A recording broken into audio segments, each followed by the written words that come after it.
Hi students. Okay, so what I have done here is I have taken the back of the CD that we no longer needed. This is the front of the CD with the, colorful information on it. And the back is that shiny iridescent material. And the tutorials typically say to use a black paint, black acrylic. But I didn't have a black acrylic, so I used another dark color. I used a dark purple. And it took about 5 coats to cover this completely, and you can see I still have some areas that are a little bit translucent. This doesn't look quite this significant when you're not looking through the camera. And you paint over it a couple times. It has to dry in between each layer until you're comfortable with the opacity.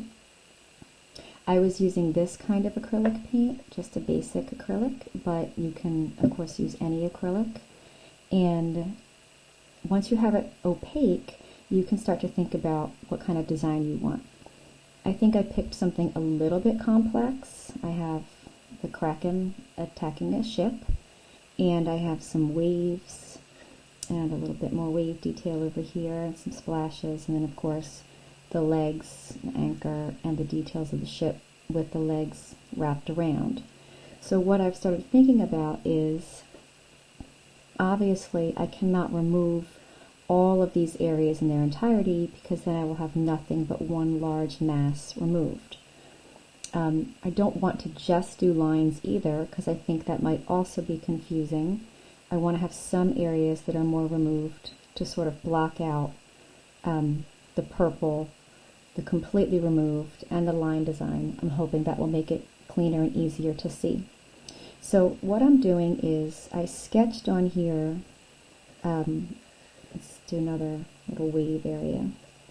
I sketched on here lightly my design.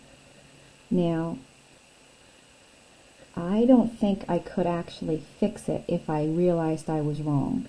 So, I mean, you could paint over it, but I think that it would be a little bit noticeable. So I would say take a look at it and maybe pick something a little simpler, a pattern, a basic design, a basic shape, so that you don't have all these different things to consider.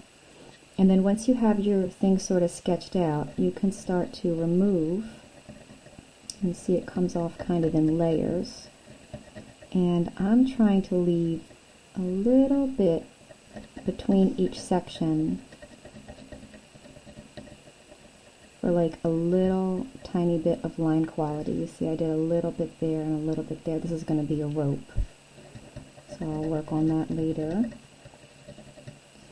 And I also want you to notice I'm using one of these like super small screwdrivers, but I think something like a paper clip opened up, or I would have said a scissors, but you do really have to kind of work really fine-tuned. And I started with a larger a larger screwdriver, and it was so heavy that I had a hard time keeping it this way. It kept wanting to go this way. Maybe the end of a dowel, or basically anything that's going to be sturdy enough to kind of scrape away at the paint. It doesn't have to be super sharp, it just has to be able to allow you to remove the paint. And then you can also see it creates this mess of all the little paint flecks, and you should just have a way of keeping those kind of clean so that you don't make a huge mess all over, say, like the carpet. You just want to kind of have these where you can maybe brush them up or clean them right up and get them right into the trash, because nobody wants this all over their home. Alright, I'll keep working on this and I'll show you in a little bit.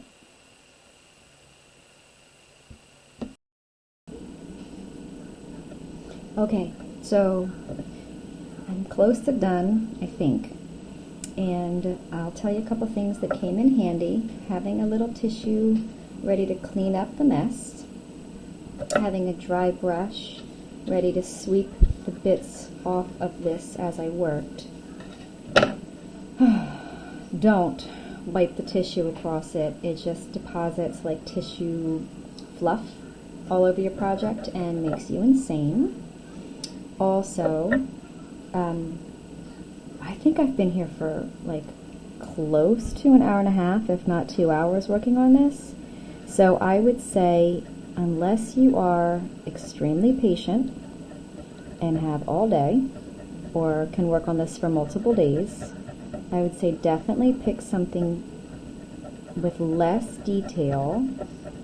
This part's bothering me. I just want to fix this up a little bit. Because once my design was on there, you know, I was pretty much committed. So, you know, it takes as long as it takes, because there's not really any way to rush it. You have to scrape until it is removed. So I'm going to clean up some of this. I wish this focused just a little bit better. I'm still trying to get my my document camera to work. But anyway, I will think about what I'm going to do with this next, and I will get back to you. But this has been the steps to make one of these scratch art pieces on the back of a CD. All right, youngsters, I'll talk to you in a bit.